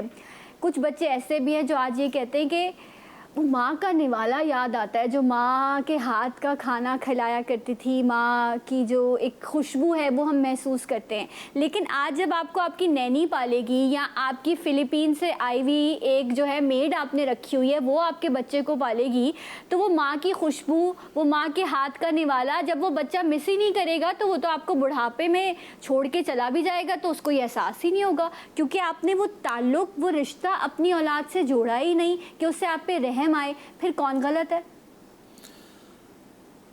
بہن, مجھ سمیت, مجھ طالب علم سمیت علماء اکرام کا آج بھی اور ہر وقت یہی رونا ہوتا ہے. ٹھیک ہے جی, ابھی جس طرح علامہ صاحب فرما رہے تھے کہ تربیت کا فقدان ہے, آپ کا سوال بھی یہی ہے اور آپ کا موضوع جو ہے اس ساری بات کا ایک نچوڑ ہے. کیا؟ دو باتوں میں عرض کرنا چاہتا ہوں. پہلی بنیادی بات تو یہ ہے جو علامہ صاحب نے کہی کہ بڑی تمہید بن کر, بڑی لمبی ماشاءاللہ انہوں نے بات کہی کہ ہمارا جو قرآن پاک میں جس کو شریعت کا پراسپیکٹس کہا جاتا ہے وہ چند آیات کریمہ ہیں, 500 ہیں, باقی سب اخلاقیات پہ ہیں. اس کے باوجود اتنے اخلاق برباد کیوں ہیں؟ ہم اس قدر اخلاق باختہ مخلوق کیوں ہیں؟ نبی کریم صلی اللہ علیہ وسلم کے پاس ایک صحابی آئے, فرمایا یا رسول اللہ دین کب مکمل ہوگا؟ اچھا, 2 جملوں میں ایک بات سمجھا دی. آپ صلی اللہ علیہ وسلم نے فرمایا جب تمہارے اخلاق مکمل ہو جائیں گے. سبحان اللہ. وہ صحابی پلٹ کر دوبارہ آئے, انہی قدموں پہ آ کر پوچھا یا رسول اللہ اخلاق کب مکمل ہوں گے؟ فرمایا جب تمہارے اندر سے غصہ ختم ہو جائے گا. اللہ اکبر. جب تک آپ اپنے اس چینل سے یا پوری دنیا میں جتنے چینل ہیں, جتنے علماء اکرام ہیں, جس مکاتب فکر کے ہیں, سب کا رونا یہی ہے کہ بھئی یہ قوم اس پوزیشن سے باہر آ جائے. آپ دیکھیں کہ جو جس لیول کا بندہ ہے, چاہے وہ ارب پتی ہے, وہ اپنی شہر کا ڈان ہے, وہ بہت بڑا فیکٹری آنر ہے, کمپنی آنر ہے, یا وہ ایک غریب آدمی ہے, مگر وہ ہر ایک کی کیفیت یہ ہے کہ وہ غصے سے بھرا ہوا ہے. اس کی بنیادی وجہ یہ ہے کہ ہم نے قرآن کریم کو اگر پڑھا بھی ہے تو صرف رٹنے کی حد تک پڑھا ہے, اسے سمجھ کر نہیں پڑھا. آپ کتنے مسجد کے اندر چلے جائیں, مسجد میں 1000 نمازی ہوں گے, ان 1000 نمازیوں میں سے کتنے ایک نمازی ایسے ہیں کہ جنہوں نے نماز پڑھی ان کو اس نماز کا ترجمہ آتا ہو؟ اب تھوڑا سا اخلاقی معیار مسلمان کا یہیں سے دیکھ لیں نا ہمارا, کہ ہم آج سے 50 سال پہلے ہمارے مکان کچے تھے, ہمارے پاس اتنی بڑی گاڑی نہیں ہوتی تھی, چھوٹی سی ٹوٹی پھوٹی سائیکل ہوتی تھی, ہم رکشوں پہ سفر کیا کرتے تھے. اب دنیاوی اعتبار پہ جہاں ہم نے محنت کی کرتے کرتے کرتے یہاں پہنچے کہ ہمارا گھر محلے سے نکل کر آج سٹی ہاؤسنگ میں ہے, بحریہ میں ہے, گاڑی ہمارے پاس بڑی آ گئی, 3 ڈبے زیادہ ہو گئے, مگر ہمارا دینی معیار کہاں رہا؟ دینی معیار ہمارا یہ رہا کہ 50 سال پہلے بھی ہم سبحان ربی العظیم 3 ہی مرتبہ پڑھتے تھے, اور 50 سال بعد بھی 3 مرتبہ پڑھتے ہیں. 3 سے 5 پہ نہیں گئے, 5 سے 7 پہ نہیں گئے. اللہ. تو بنیادی طور پر آپ اپنی قوم سے ایک چیز, اپنا میسج دیجئے, پیغام پہنچائیے قوم کو کہ یہ جو غصے والا مزاج جب تک ختم نہیں ہو سکتا, آپ یقین کیجئے ہر گھر کا یہ مسئلہ ہے. اچھا, ابھی اس بار تو رمضان میں جو ہے, یہ صرف آپ کے غصے میں چاہوں گی آپ اس کو ایڈ کر لیجیے گا کہ اس بار تو رمضان میں ٹریفک وغیرہ کی سچویشن نہیں ہے, ورنہ جب افطار سے پہلے جو ٹریفک کا حال ہوتا تھا, لوگ کہتے تھے مجھ سے اس وقت بحث نہیں کرو ورنہ میرا روزہ تم سے ہی کھل جائے گا. مطلب یہ ہمارے غصے کا عالم ہوتا تھا. اتنا اس بار لوگ مس کر رہے ہوں گے شاید, وہ جو اتنے جھگڑے, اتنے فساد کہ میں افطار میں بس گھر پہنچ جاؤں. اس پر مجھے خاتون کا ذکر یاد آیا حدیث سے. نبی کریم صلی اللہ علیہ وسلم کے پاس ایک مختصر جماعت آئی, آ کر عرض کیا یا رسول اللہ ہمارے ہاں ایک خاتون ہے, بڑی تہجد گزار ہے, رات کی قیام اللیل ہے, صبح کی جو نا وہ سارا دن روزہ رکھتی ہے, صیام میں ہوتی ہے, اور بڑی نمازی, پرہیزگار, متقی. لیکن یا رسول اللہ زبان بڑی سخت ہے، تلخ ہے، بد اخلاق ہے. آپ نے فرمایا سیدھا جہنم میں جائے گی. استغفر اللہ. سیدھا جہنم میں جائے گی. یہ بڑی سقہ مضبوط حدیث ہے. صحیح. اسی اسنا میں ایک دوسری جماعت آئی. اس جماعت نے آ کر کہا یا رسول اللہ ہمارے محلے میں تو ایک عورت ہے، وہ صرف 5 نمازیں پڑھتی ہے، زیادہ پرہیزگار متقی، جس طرح اس کے بارے میں مشہور ہے وہ ایسی نہیں ہے، لیکن ہمارے محلے والے بڑے خوش ہیں اس سے. وہ محلے میں کسی کے دایا کا کام کرتی ہے، کسی کے کام آ جاتی ہے، کوئی بیمار ہوتا ہے اس کی بیمار پرسی کے لیے چلی جاتی ہے، ہر ایک کے کام میں وہ شریک ہوتی ہے. آپ صلی اللہ علیہ وسلم نے ایک لمحہ ادھر ادھر کیے بغیر فرمایا سیدھا جنت میں جائے گی. سبحان اللہ. بڑی خوب بات کی. یہی ایک اور بات میں شامل کروں گی، علامہ صاحب آپ کی طرف آؤں گی، کہ جب ہم رشتہ داروں کی حقوق کی، اپنی امیجیٹ فیملی کی حقوق کی بات کر رہے ہیں، تو کچھ رشتہ دار ایسے بھی ہوتے ہیں جن کو بس یہ فکر ہوتی ہے کہ اب یہ کیا کر رہا ہے، ان کا اور کوئی کام نہیں ہوتا. وہ آپ کو تنگ بھی کر رہے ہوتے ہیں، اپنی زبان سے بھی، اپنے عمل سے بھی. اللہ کی تقسیم ہے نا کہ مجھے کیا ملا ہے اور اس کو کیا ملا ہے. میں اللہ سے دعا کروں گی کہ اللہ اس کو دیا ہے مجھے بھی دو، میں رش کروں گی، ماشاءاللہ کہوں گی. لیکن کچھ لوگ صرف نظریں جمائے بیٹھے ہوئے ہوتے ہیں کہ یہ ایسا کیوں ہو گیا، اپنے لیے کچھ نہیں کرتے. ایسے لوگوں سے بچیں کیسے؟ اچھا قطع تعلق بھی نہیں کر سکتے تو اب بچنا کیسے، وہ بھی راستہ بتا دیجیے. دیکھیے بنیادی طور پر جب انسان اللہ کی دی ہوئی نعمتوں پر راضی نہ ہو تو پھر وہ دوسروں کی طرف حاسدانہ نگاہ سے دیکھتا ہے. حسد وہ بیماری ہے جو انسان کے اپنے اندر پیدا ہوتی ہے. پیدا ہونا اس کا، وہ اس کے اختیار میں نہیں ہے. حسد کا پیدا ہونا اس کے اختیار میں نہیں ہے، لیکن اس کو کنٹرول کرنا اس کے اختیار میں ہے. لہٰذا پیدا ہونے پر سزا نہیں ہے، کنٹرول نہ کرنے پر سزا ہے. لہٰذا ہمیں جو کہا گیا ہے وہ یہ ہے کہ بہترین مومن انسان وہ ہے جو دوسروں کے عیوب کی طرف نگاہ نہ ڈالے، اپنے عیوب کی طرف نگاہ ڈالے. اس لیے ہمیں نصیحتوں میں یہ کہا گیا ہے کہ دوسروں کی برائیوں کو بھلا دو، اپنی نیکیوں کو بھلا دو. دوسروں کی نیکیوں کو یاد رکھو، اپنی برائیوں کو یاد رکھو. یہ کیوں بار بار اس طرح کی تلقین کی جاتی ہے؟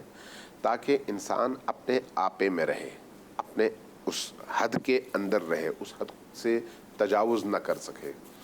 لہٰذا اخلاقی حوالے سے یہ جو ہم کبھی ہمسائے کے گھر میں دیکھتے ہیں، کبھی کسی اور کے گھر میں دیکھتے ہیں، یہ چیزیں جب مجھ میں ہیں اور میں اس کو کنٹرول نہیں کر پاتا تو یہی چیز میرے ارد گرد کے لوگوں میں بھی آہستہ آہستہ سرایت کر جاتی ہے.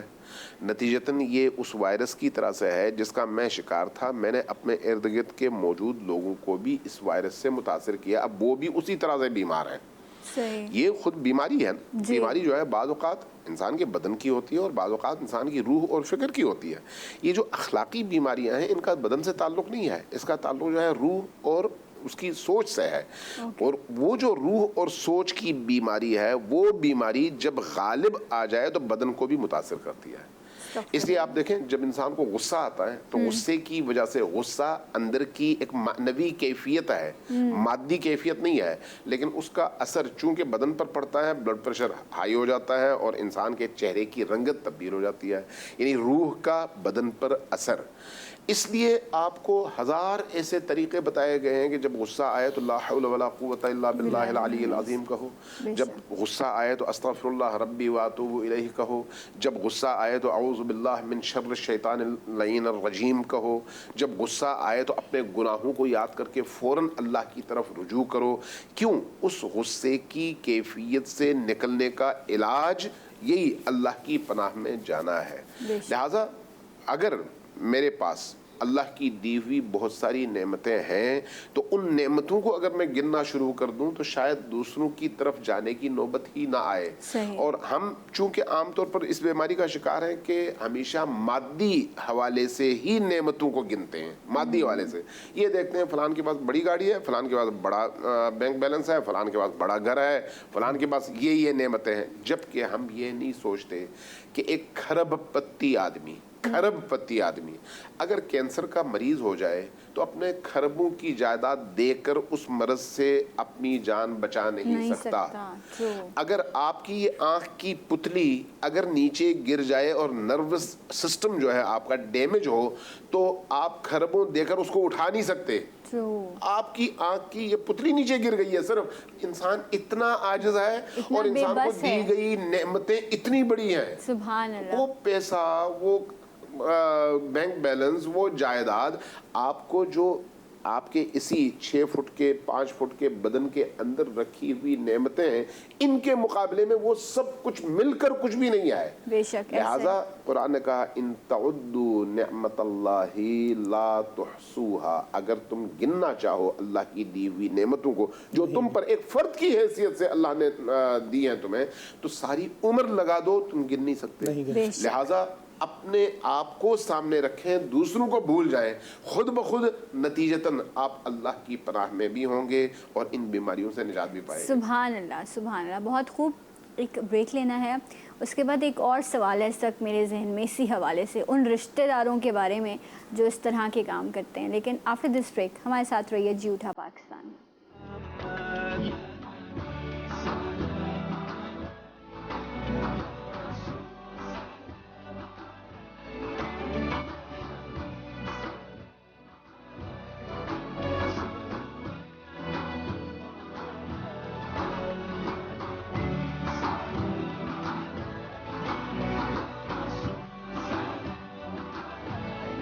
يا حبيبي يا محمد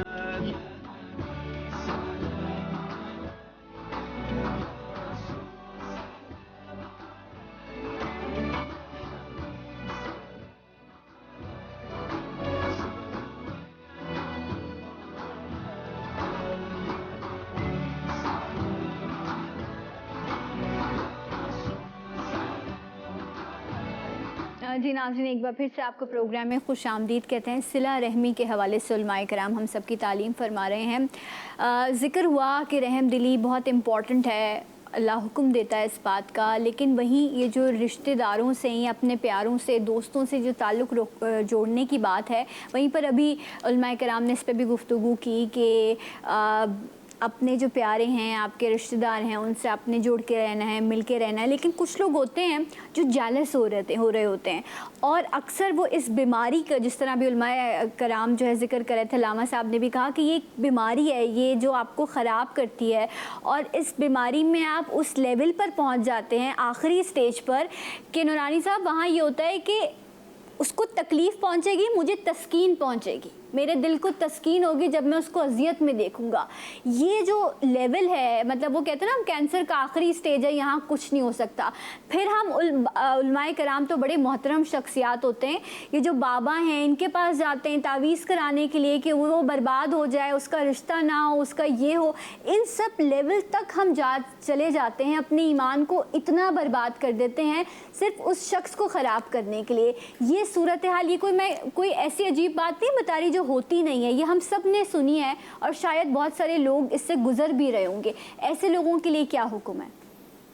قرآن مجید فرقان حمید نے حسد کی برائی کو بیان کیا، اور یہ جو جادو کرتے ہیں دوسروں پہ، اور سورہ فلق میں واضح ارشاد موجود ہے کہ ان کے شر سے پناہ مانگو. اللہ اکبر. من شر حاسد اذا حسد. حسد اور بغض ایک ایسی آگ ہے کہ جو انسان دوسرے کے لیے سلگاتا ہے اسی میں جلتا ہے. اللہ. اور بہت اچھا کیا کہ آپ نے تذکرہ کیا ان فضول لوگوں کا. انہیں بابا تو نہ کہیں، خانہ خرابہ کہیں. بے شک دیواروں پہ اشتہار لکھے ہوئے بڑا پیارا لفظ ہے. تو بابا تو وہ ہوتے ہیں جو کسی کے دل میں کسی کی محبت پیدا کرتے ہیں، کسی کو اچھی تعلیم دیتے ہیں، تربیت کرتے ہیں. یہ سارے فضول لوگ ہیں. اور یاد رکھیے کہ جب انسان کسی دوسرے انسان کی برائی تلاش کرتا ہے تو اصل میں وہ اپنا خود سے باطن ظاہر کرتا ہے. انسان کو اللہ تبارک و تعالیٰ سے ڈرنا چاہیے. اور بالفرض محال کوئی آپ کو ستا رہا ہے، شیخ سعدی بڑی پیاری حکایت بیان کرتے ہیں کہ دیکھا کہ چلے جا رہے ہیں دریا کے کنارے اور ایک بچھو اس میں گر گیا. فوراً دوڑے، اس کو نکالا تو اس نے ہاتھ میں ڈنگ ماری اور پھر دریا میں گیا. پھر دوڑے، بڑی مشکل سے اسے نکالا، پھر اس نے ڈنگ مارا، پھر دریا میں گیا. کسی نے کہا کیا کر رہے ہیں آپ؟ وہ آپ کو بار بار ڈنگ مار رہا ہے. کہا اس کی عادت ڈنگ مارنے کی ہے اور میری عادت اسے بچانے کی ہے. سبحان اللہ. تو انسان میں انسیت ہے, انسان میں محبت ہے. آئیں معاشرے میں محبت کو عام کریں. یہ سوچیں کہ آج میں اللہ کے بندوں پہ رحم کروں گا تو اللہ تعالیٰ مجھ پہ رحم فرمائے گا. وہ احکم الحاکمین ہے. ہمیں بغض سے, ہمیں حسد سے اور ان تمام خرابیوں سے بالکل کنارہ کش ہونا چاہیے. اور ایسے فضول لوگ معاشرے کے ناسور ہیں جو فضول حرکتیں گنڈے وغیرہ کے نام پہ تباہ کرتے ہیں. ان کا اسلام سے, دین سے, روحانیت سے کوئی تعلق نہیں ہے. یہ شتونگڑے ہیں, شیاطین کی ذریت ہیں. ان کے پاس جا کے اپنا ایمان خراب نہیں کرنا چاہیے. روحانیت والے تو وہ ہیں جو زندگیوں میں توانائی پیدا کرتے ہیں, رانائیاں پیدا کرتے ہیں, محبتیں پیدا کرتے ہیں. صحیح. اچھا مفتی صاحب, اسی بات کو آگے بڑھاتے ہوئے کہ آپ کے کوئی بہت ہی قریبی, آپ کے اپنے پیارے ہیں, آپ کو پتہ ہے کہ میں ان سے لا تعلقی کروں گا یا کروں گی تو میں اللہ کو جواب دہ ہوں, لیکن وہ بار بار آپ کو ڈنگ مارتے ہیں, آپ کو بار بار نقصان پہنچاتے ہیں, آپ کو تکلیف پہنچاتے ہیں, پھر اس پہ اللہ کا کیا حکم ہے؟ اب کیا کرے گا بندہ؟ دیکھیے, دنیا میں کوئی انسان ایسا نہیں ہے جو حسد کا شکار نہ ہو. ٹھیک ہے, جو موجودہ حالات ہیں, یا تو حسد کا شکار ہے, خود ہے, یا احسان فراموش ہوتے ہیں لوگ, یا کسی کے ساتھ کر رہے ہیں. محسن کچھ بھی ہوتے ہیں. اب چونکہ پروگرام کا نچوڑ ہے تو میں دو باتیں عرض کرنا چاہتا ہوں اس نچوڑ کے اعتبار سے. بڑی خوبصورت مجھے ایک حدیث ملی, حضرت عبادہ بن صامت رضی اللہ تعالیٰ سے مروی ہے, اور مجھ جیسے طالب علم نے 6 کتابوں میں سے ایک حدیث کو پڑھا. اب ہر بندہ جو شکار ہے اس کا, اور پریشان بھی ہے کہ لوگ مجھ سے حسد کرتے ہیں, تو اس کا حل بتایا اس حدیث میں نبی کریم صلی اللہ علیہ وسلم نے. فرمایا دنیا میں انسانوں کی بہت ساری غلطیاں ہوں گی, تمہارے ساتھ زیادتیاں کریں گے, حسد کا شکار کریں گے, تم سے بغض رکھیں گے, تمہیں اذیتیں پہنچائیں گے, تکلیفیں پہنچائیں گے, ایذا دیں گے تمہیں. تو اس کا بہترین حل اس حدیث میں موجود ہے. اس کے علاوہ دنیا میں اس کا کوئی حل نہیں. نبی کریم صلی اللہ علیہ وسلم نے فرمایا تم کسی مسلمان کو جس نے تمہیں تکلیف دی, برا بھلا کہا, ایسی تکلیف جو تم سے تمہاری برداشت سے باہر ہے, فرمایا تم اس جہان میں اس کی کسی ایک تکلیف کو, برائی کو معاف کر دو, اگلے جہان میں تمہاری جتنی برائیاں ہوں گی انہیں میں معاف کر دوں گا. سبحان اللہ. ایک بات تو یہ ہو گئی کہ جو حسد کا شکار ہیں انہیں یہ کرنا چاہیے تاکہ مسلمانوں کی نفرت بھی ہمارے دلوں میں نہ آئے. اور جو لوگ خود اس بات کا شکار ہیں کہ وہ اپنے دل میں کسی دوسرے کا, مسلمان کا بغض پالے بیٹھے ہیں, ٹیومر پالے بیٹھے ہیں, کینسر پالے بیٹھے ہیں, ان کے لیے بہترین علاج ہے. میں نے کچھ عرصہ پہلے ایگریکلچر یونیورسٹی میں بھی کہا, تو میں نام نہیں لیتا, ایک پروفیسر صاحب ہیں, انہوں نے پھر مجھے فون کر کے کہا کہ جی یہ وظیفہ بڑا کام, اس نے کام دکھایا. میں تقریباً آپ کی اس بات کے بعد 12 سال بعد میں اپنے بھائی سے میں نے ملاقات کی. سبحان اللہ. وہ وظیفہ یہ ہے, ہم نے اپنے بڑوں سے یہ سیکھا ہے. اللہ پاک مجھے آئندہ بھی ہم سب کو عمل کی توفیق نصیب فرمائے. جس شخص کا آپ کے دل میں بغض آ گیا, دیکھیں نا جی, جس طرح علامہ صاحب نے کہا کہ یہ اختیاری چیز نہیں ہے, یہ آ جاتا ہے, اس کے کنٹرول پہ آپ کو سزا ملے گی.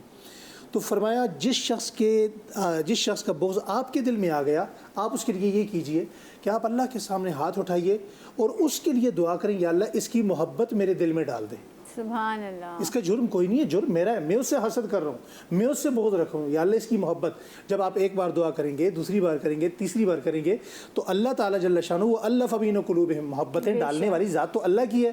اللہ ایسی محبت ڈالے گا کہ آپ خود چل کر اس کے دروازے پہ جائیں گے. بہت خوب بات کی علامہ صاحب. ایک اور آخری بات عطا کیجیے گا کہ یہ بھی معاملہ ہے کہ اپنے ہی, میں رشتہ داروں کی نہیں, اپنے بہن بھائیوں سے ہم کہتے ہیں میرا تم سے جینا مرنا ختم, اب تم نے نہ میری موت پہ آنا ہے, میں وصیت کر رہا ہوں کہ میں مر جاؤں تو اس کو کہنا مجھے کندھا نہ دے.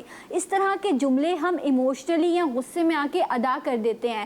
اب جو باقی اللہ نہ کرے وہ اس شخص اس دنیا سے رخصت ہو جائے, تو کیا جو اس نے جملے ادا کیے تھے ان کا پاس رکھنا باقیوں کی ذمہ داری بنتی ہے کہ اس کو کہے کہ جی نہیں آپ منہ نہیں دیکھ سکتے, آپ کندھا نہیں دیکھ سکتے, کیونکہ وہ بہن بھائی ہیں آپس میں, غصے میں کہہ دیا تھا. نہیں, پہلی بات تو یہ ہے کہ خود ایسا کہنا خود خلاف شریعت ہے. اچھا. خلاف اخلاق خداوندی ہے, اللہ کے احکام کی پامالی ہے, اور یہ جو ہم صلہ رحم پر گفتگو کر رہے ہیں اس کے خلاف ہے. صلہ رحم اس کے بالکل برعکس ہے. اگر کوئی شخص آپ سے توڑ دے تو آپ جوڑیں, یہ صلہ رحم ہے. اور اگر کسی کے اس طرح کی بات کے رد عمل میں آپ توڑ دیں تو یہ قطیع رحم ہے, اور قطیع رحم کی سزا بہت بڑی سزا ہے. بہت بڑی سزا ہے. لہٰذا میں نے پہلے شاید اشارہ کیا تھا کہ صلہ رحم سے عمر بڑھتی ہے، قطع رحم سے عمر گھٹتی ہے. یعنی اس طرح کے اعمال کے اثرات ہوتے ہیں انسان کی زندگی پر. لہٰذا اگر کوئی شخص ایسی کوئی بات جذبات میں آ کر، غصے کے عالم میں آ کر، اپنی جہالت کی وجہ سے، چونکہ جہل کے علاوہ اس کا کوئی اور منشا نہیں ہے، یہ محض جہالت ہے.